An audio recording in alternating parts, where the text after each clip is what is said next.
श्याम दोस्तों, हारे के सहारे बाबा श्याम प्यारे की जय हो। दोस्तों, आज एक ऐसे गरीब किसान की मैं कहानी सुनाने जा रही हूँ जो अपनी गरीबी में जी तो रहा था, मगर भगवान से कभी उसने कभी शिकायत नहीं की कि भगवान आपने मुझे ऐसा क्यों पैदा किया, मुझे आखिर इतना गरीब क्यों बनाया।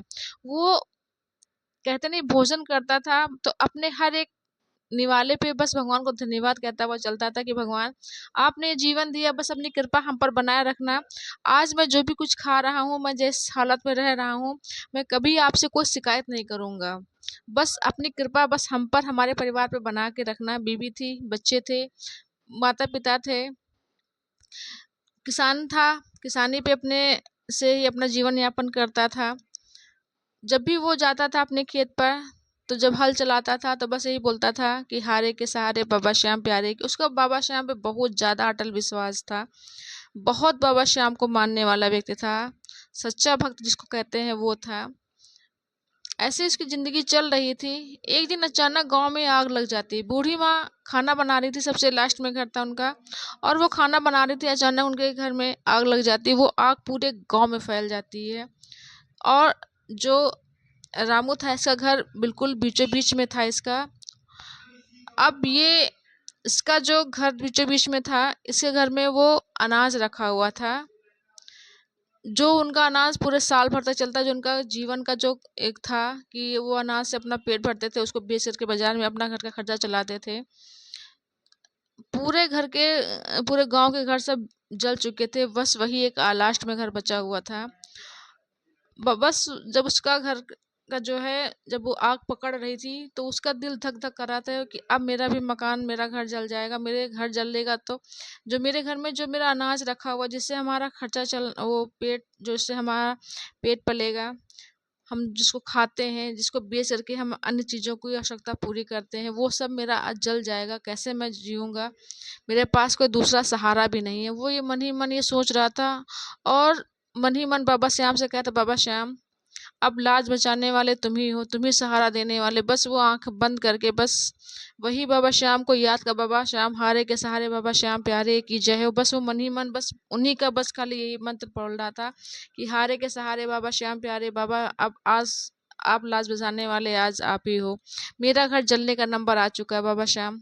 मैं बहुत गरीब हूँ, आपको सब कुछ पता है। आज आपका भक्त आपको बुला रहा बाबा श्याम, कुछ करना होगा। अचानक वो इधर बाबा श्याम का बस जयकारा लगा मन ही मन की बाबा श्याम को याद कर रहा था। अचानक उसी समय आसमान पर काले काले से बादल आ जाते हैं, और अचानक बारिश होना शुरू हो जाती है। बारिश होना शुरू हो जाती है। आग जो उसके घर के थोड़ा सा कोने पे लगी हुई थी, वो आग बुझ जाती है पानी बरसने से।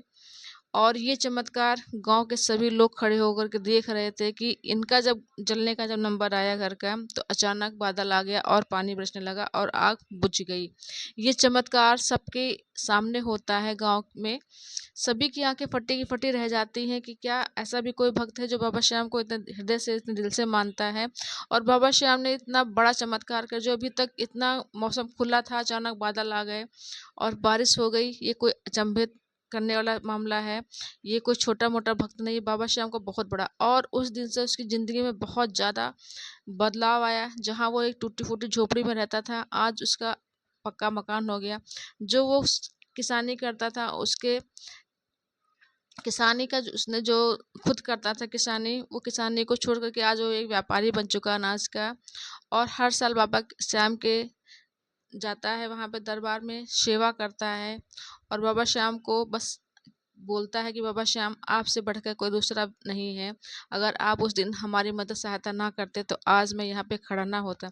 तो ये दोस्तों, ये कोई कहानी हम कह रहे हैं या किस्सा कह सकते हैं, मगर दोस्तों आज भी इस तरीके के उदाहरण बाबा श्याम के दरबार में भरे पड़े हैं। बहुत लोगों के साथ चमत्कार ये होते हैं। ये कोई, इसको आप ये मत सोचिए कि मैंने आपको कोई कहानी सुनाई। दोस्तों, ये चमत्कार वहाँ पे लोगों के साथ में आए दिन होते रहते हैं। बाबा श्याम बहुत ज़्यादा चमत्कार दिखाते हैं, लोगों के साथ में हैं। अगर आपकी भी लाइफ में इस प्रकार से कोई भी दिक्कत परेशानी चल रही है, बहुत से कमेंट्स आते हैं कि मेरी लाइफ में बहुत परेशानी चल रही है, एक बार बाबा श्याम के दरबार में जाके देखिए। उनके चमत्कार को सुनेंगे तो आपके अंदर भी एक भावना आएगी कि हाँ, हमको भी वहाँ जाना चाहिए, हमको भी उनकी अर्जी लगाना चाहिए, उनके नाम की चालीसा पढ़नी चाहिए, उनके नाम का जयकारा करना चाहिए, लगाना चाहिए। तो बाबा श्याम भी आपकी लाइफ में चमत्कार करेंगे। बस एक बार उनके दरबार में होके आइए। तो वीडियो पसंद आए चलो सब्सक्राइब करिएगा, लाइक करिएगा, शेयर कमेंट करिएगा। जय श्री श्याम।